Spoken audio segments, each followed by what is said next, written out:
Revelation chapter 18, verses 1 to 4. Do we all stand?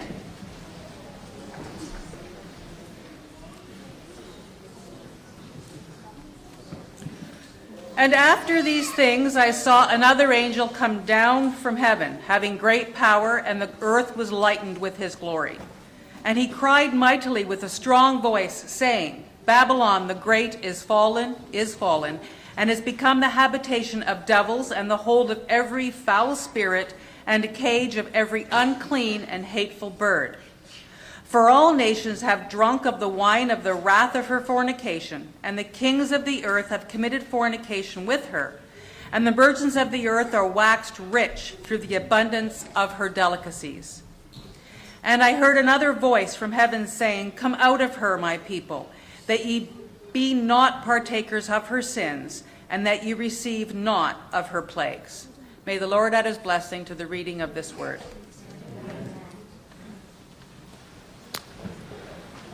I want to rush right into the sermon, but there are two other important announcements that I need to share with you. As I sat in the Sabbath school, a brother who comes from Stratford shared that there's a fellow at the hospital, some of you may know, Ken Eckhart. He's the brother of Vivian Arland. Her son is Cedric or Kedrick, the bellboy. You've seen him at the Simcoe Camp meeting and other events. The boy who plays those bells, remember? He's at the hospital right now, the uncle. He's in his 50s and he is here in London with brain tumor. So if someone would like to maybe stop by today and make a visit, he's really looking for a visit. He was visited and anointed by two pastors earlier this week. Ken Erhardt.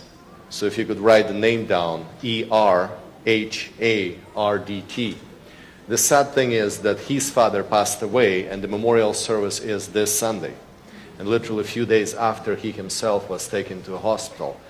So if your time permits and you feel that Spirit moves you to stop by and visit the brother, do so.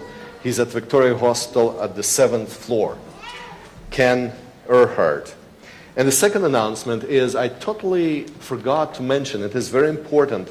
Many of you probably received these personal invitations. There's a family network evening that is planned tonight at 6:30. This is for the benefit of parents. Constable Tony Schwartz would be focusing on child safety, and there would be presenter on positive parenting and building resilience with children. So invitation to all parents with children, maybe grandparents who still need to relearn, because we live in a day and age where there is no corporal punishment anymore. No amens? But tonight at 6:30 there is a special presentation right here at church. Please don't miss it. It would be worthwhile to everyone to attend, learn, and listen. And again, the focus is on parents with children. Now, this year I had a project. I did not know how long I would be permitted to stay with this congregation yet. After all, this is the end of my 9th year with you. And I wanted to go through the book of Revelation on purpose. I wanted to complete sharing with you somewhat new insights that we as a church are gathering on the book of Revelation. But I had to also give up a number of my Sabbaths to guest speakers who came from different places.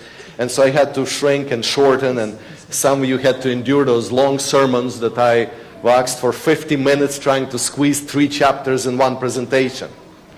And so recognizing that I've got only like 3 more Sabbaths left to the end of the year, and we're kind of halfway through the book of Revelation, I kind of debated if I should try to give you detailed verse by verse explanation on chapters 16, 17, and 18. Well, I've been reminded that Ken is at University Hospital, not at Victoria. Thank you. Or I simply present to you a big picture. And some of you look already in the bulletins and saw that title. And you may be wondering, what does Barbie has to do with the garbage dump?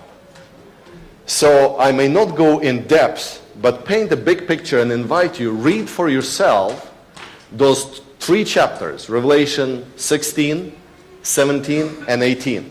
And in fact, if you would open your Bibles, that would benefit you even now. That as I go quickly with rapid pace succession going through those verses, you could double check and see for yourselves that I'm not making it up. Open your Bibles to Revelation chapter 18 in particular. I still hear those pages flipping there. Now, I grew up in an interesting country. It was known as USSR, Soviet Union, a closed country that was enigma to many. And when I came to this country in the early 90s, I sensed that there was fear, there was kind of not know how to take this Ruski. And I experienced that. I was the first ever Soviet student at CUC. So it was quite an experience with the peers not knowing how to react to this commie. Maybe he's bringing something more than just his brains to this country. Now, I grew up in a country where open garbage disposal was a normal thing. Track with me. I know many of you maybe still remember, but in the 60s, 70s, and 80s, it was a common thing for the city to dump garbage on the outskirts. Now, we lived near the fisheries on the outskirts of the city, and the intercity bus was also on the outskirts. But to get there, you had to take a commuter bus through downtown and switch to another and go there, and it would take sometimes 90 minutes. I was playing in the orchestra in Kiev, and I would have to take the commuter bus, and there was a quick way through to the outskirts from where we lived to the intercity bus station. But guess what I had to walk through? The garbage dump, that's right. And so, of course, on a good day or even bad day, it's quicker. You just 20 minutes and you're there. It's 2 kilometers walk. And as a kid and youth, I walked through that garbage dump many a times. And it was always burning and simmering, and people would show up to dump more stuff, more rubbish. And it was interesting. It was an interesting sight. Once useful, now useless. Once someone's precious, now it was rubbish. It was there, dumped. Here in this country, those garbage sites are more hidden. You could still smell them when you drive on the highway. And when you see those trucks passing by, you kind of stay away from them. You never know what may fall out. I remember driving once to Barron Springs, and as we're leaving Detroit, there are 2 trucks, double trailer, carrying cars. But those were not mint, made in Detroit, brand new cars. Those were squeezed, squashed hulks of old cars, ready for processing somewhere. And I thought, how ironic is this? Made in Detroit. Once they've probably been on a truck, delivered to dealerships, and now, after being used and worn, they're taking where? To a garbage dump somewhere. Will be melted over. And at that time, I was driving that Mazda MPV that many of you remember we came with. I sold it 3 years ago with 500,000 kilometers on it, and I wonder if it's at the garbage dump or someone may be still driving it. But you know, inevitably, everything ends up where? At the garbage site. Our family favorite pastime used to be when we were fresh to Canada, and after completing 6-7 years college with student loans, and we didn't have much furniture when we moved and started ministry, our favorite pastime with Sander was, guess what? Garage sales. That's right, garage sales. We know them all, we've been, and it's sad. You know, some people's garbage is other people's treasure. But at the same time, what saddens me is that someone's trophies, things that represent someone's accomplishments and achievements that have been treasured, quite often are sold for 25 cents as trinkets. You see all kind of trophies there. And as I'm reflecting on this, I'm realizing that this world knows where it's heading.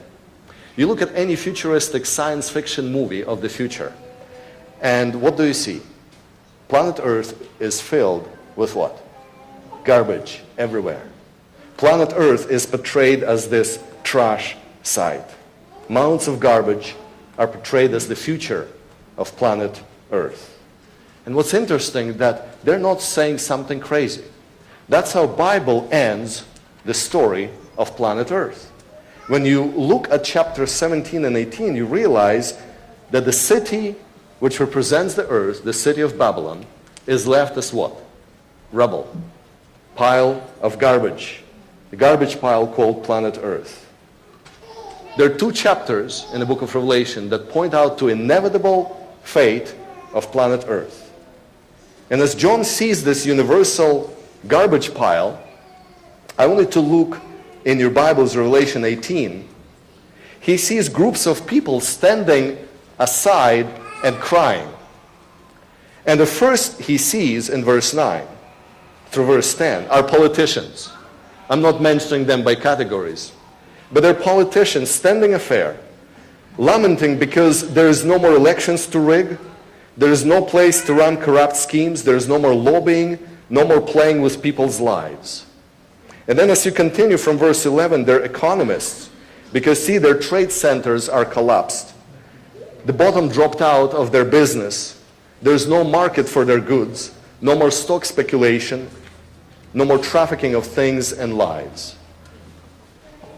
In those 2 verses, and as you look at verses from 12 to 13, you would see literally 29 items of merchandise listed. And as you start, I just invite for the beginning. What does it begin with? Gold. What does it end with? Souls of man. That's the priority list of this world.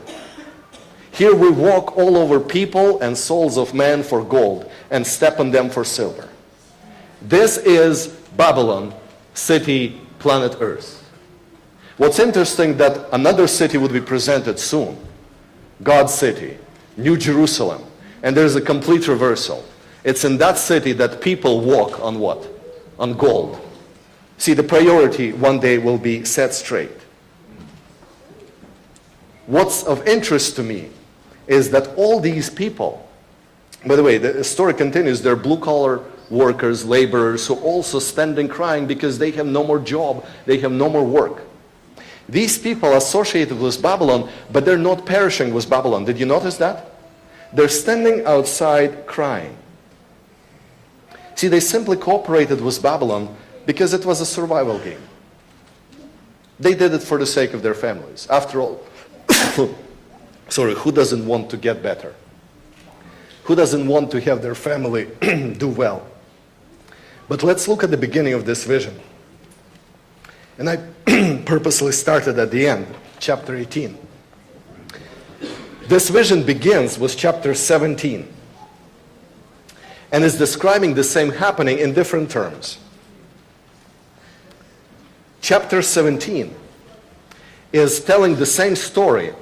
Well, I've been offered water, thank you. I'm not sure what happened. But chapter 17 tells the same story from different perspective, just in case. Thank you. It's the same story, but layered from a different perspective.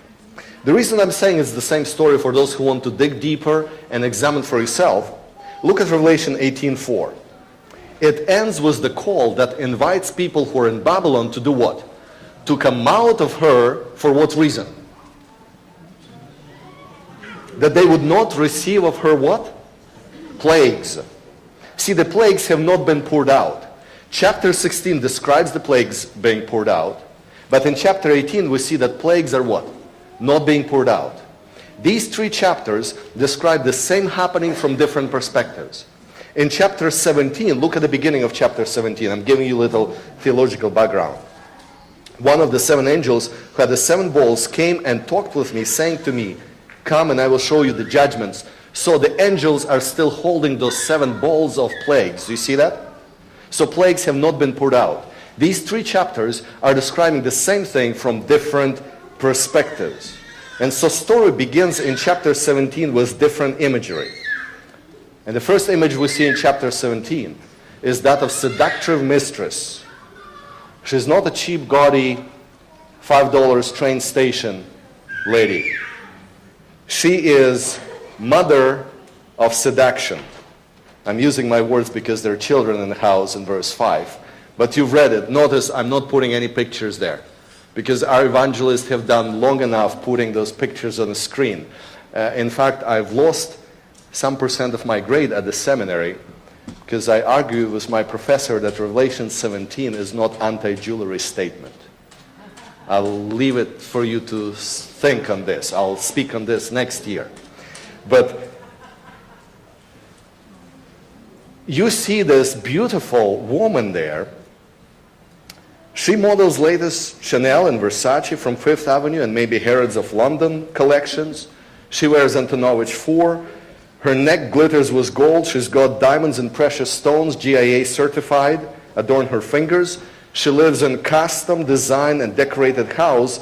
She's not only attractive, she's powerful. Her power and influence knows no limits. John says she sits on peoples, nations, and languages. Regardless of geopolitical and human situation and alliances, she controls all, united and divided, developed and developing, royalty and commoners.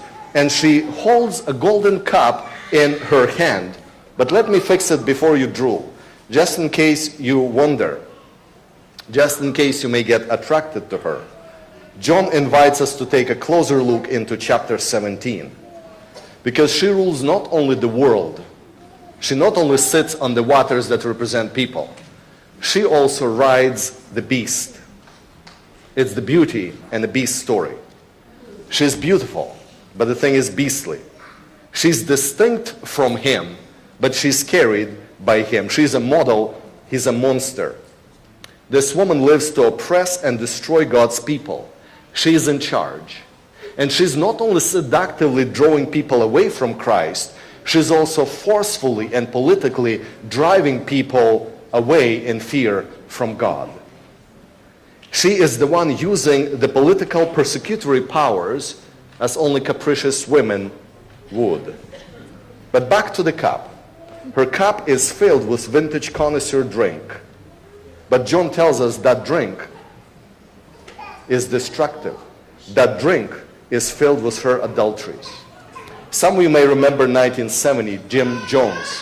How many of you remember?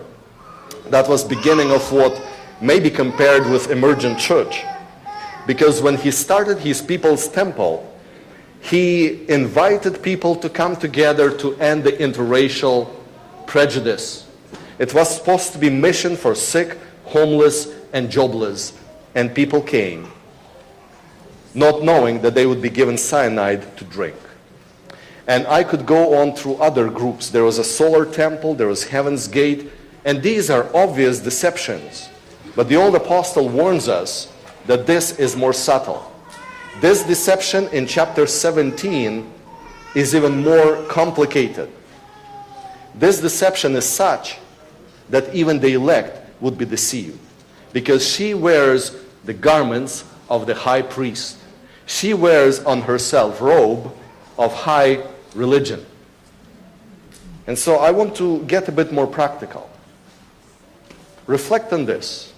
Young people going clubbing, not knowing that they're getting shot instead. A person who's getting trapped in sexual sin, thinking that I'm seeking more meaningful relationship, getting AIDS instead. Someone is acquiring pharmaceuticals in hope for rejuvenation and getting lethal side effects.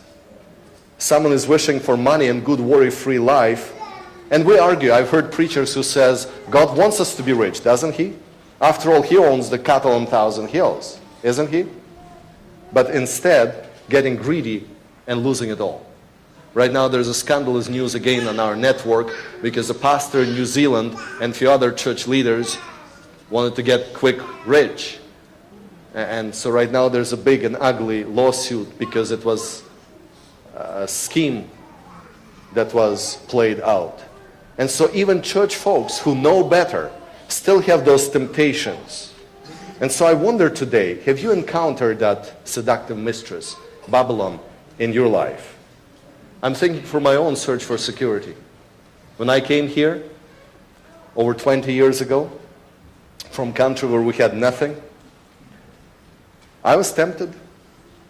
I was tempted to get wealthy, to get comfort, to be self-made man, to have everything that I don't need to go to a neighbor and borrow anything. You know the feeling? You want to have things. I think of my own ego. Even now in ministry, it's still a very highly competitive world. And when you get master's degree, you wonder if you need to get doctors just to stay in the game. We're tempted to rise above, to be noticed, to be better than others, comparing others' performances and thinking that I could do a better job. And often forgetting that people don't need my credibility or my degree, but people need Jesus. Thinking of this seduction called ambition. And I'm realizing that I was so preoccupied with succeeding in my career and advancing my education that development of my kids and their education was put on hold. Forgetting that success means successors. I wanted to think on that. Success means successors. What about schedule? And I would not speak about my schedule. What about your schedule? Because in life we gravitate between two extremes. Laziness and busyness. Which one is yours? Because both, it's a twofold problem of not taking rest with Jesus. As one preacher down south put it, television seduces me, good book captivates me, theological conversation stimulates me, a good football game excites me, sermon preparation beckons me, while people pursue me. And where is Jesus in all this? Either entertainment or hard work. When are we going to rest in Jesus? Where is Babylon encountering you? I want you to think personally on this. Because you may be a Christian that is about to marry a non-Christian. You may be involved emotionally with someone who's not your spouse. You may be launching a business enterprise with someone whose morality and ethics are questionable. You may be involved in friendship that is slow dampening your relationship with Christ. You may be drifting farther and farther away from any hope of seeing meaning in life. You may be losing your ability to see God at work around you and start taking miracles as just coincidences. But see, you're still God's people. Because right in the middle of this seductive mistress and city Babylon comes in this call that we just read. Right in the middle, in verse 4, there's another voice that comes from heaven. John sees a messenger from whose glory the whole earth is illumined. There's not a nook or cranny that would remain dark. And that message is simple. Come out of her, my people. Because the Babylon is fallen. See, do not be captivated by this world. More and more Christians from outside of the United States turn to us and say, your Christianity is Christless. I don't know if you've heard anyone confront that. Sometimes when you're within organization, you fail to see its foibles and problems. Not until you step out that you look and you recognize. People who gone on the mission trips return here, they are changed because they realize that world is in trouble. But here we've created Christianity which is all about us. It's a FUBU style Christianity. For us, by us. Where is Christ in this? If you're okay, you may have been seduced by this woman represented in Revelation 17. Because look carefully, she's a pro. In fact, if you look in verse 5, she's got things tattooed permanently on her forehead that you cannot remove. And her name is Mystery. Now I'm saying this because we're talking here symbols representing much greater reality. Babylon throughout the Bible always stood for a symbol of human self-reliance. When you go to the original story of Babylon in Genesis chapter 11, the builders come together and you know their statement? Let's build the city for ourselves. In fact, it says to make name for ourselves. And so keep with me there in Revelation chapter 18. Look at verse 7. The problem of Babylon, the problem of this mistress is defined very simple. She has glorified self and lived luxuriously. You see it there in verse 7? The problem of Babylon is this attitude of selfishness. Living to build and accumulate and seek comfort and luxury for self at the cost of others. It's living to benefit self and caring less about others. Now, there's nothing wrong with making a big paycheck. There's nothing wrong with making a lot of money if you're not compromising your character and God's standards to get there. There's nothing wrong with driving nice, big, expensive vehicle if you're using it to give rides for those who need, who don't have it, and giving rides for people who may need to transport some furniture because they just can't. There's nothing wrong with having a big house, but God is concerned with the lack of hospitality in that house. I wanted to reflect on this because the problem of Babylon is self. The average income in Canada per person is $23,000 a year. That's just an average income. Of course, there are people who make more, people who make less, but the average income per capita in Canada is $23,000. Philippines, we just collected today. The average income is $2,300, 10 times less. I did not preach this before collection because you have to be cheerful giver, right? As God put on your heart. But I wonder if you've given sacrificially. What did you sacrifice? Did you save your Tim Hortons allowance this past week to give to Philippines, at least?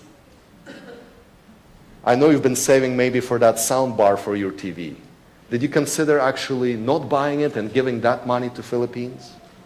What have you taken away from you and gave sacrificially? When you consider countries like Uganda, Bangladesh, Rwanda, Zimbabwe, where people live on $400 a year, period.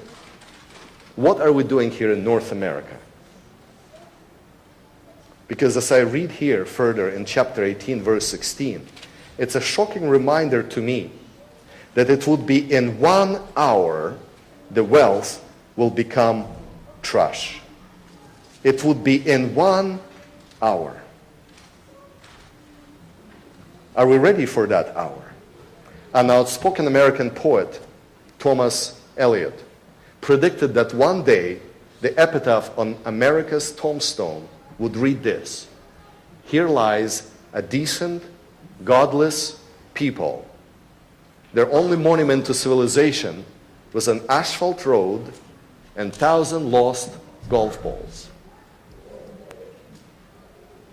The ancient prophet John sees the collapse of every civilization, past, present, and future. And he even gives reason for it. Chapter 18, verse 5 says this: "Her sins piled up to heaven, and God remembers her cries." The reason is we've been disconnected from God. You may recognize the name of Alexander Solzhenitsyn, a Russian fellow who suffered in Gulag, who suffered a lot of imprisonment for being free thinker. He was invited to give a speech at Buckingham Palace in England, and these are the words he said in 1983 as he was awarded Templeton Prize for Progress in Religion. He made his famous speech known as "Men Have Forgotten God." And I'm not going to paraphrase, I want you to listen to these words. "Over a half a century ago, when I was a child, I recall hearing a number of old people offer me following explanation for the great disasters that had befallen Russia. They simply said, 'Men have forgotten God. That's why all this happened.' Since then, I have spent well nigh 50 years working on the history of our revolution. In the process, I have read hundreds of books, collected hundreds of personal testimonies, and have already contributed 8 volumes of my own toward the effort of clearing away the rubble left by that upheaval. But if I were asked today to formulate as concisely as possible the main cause for the ruinous revolution that swallowed up some 60 million of my people, I could not put it more accurately than to simply repeat, 'Men have forgotten God. That's why all this happened.'" And so as you reflect on these chapters, the picture at the end of Revelation 17 is really a shocking one. Those of you adults in the house who've got the Bible, you could open to chapter 17 and see from verse 16.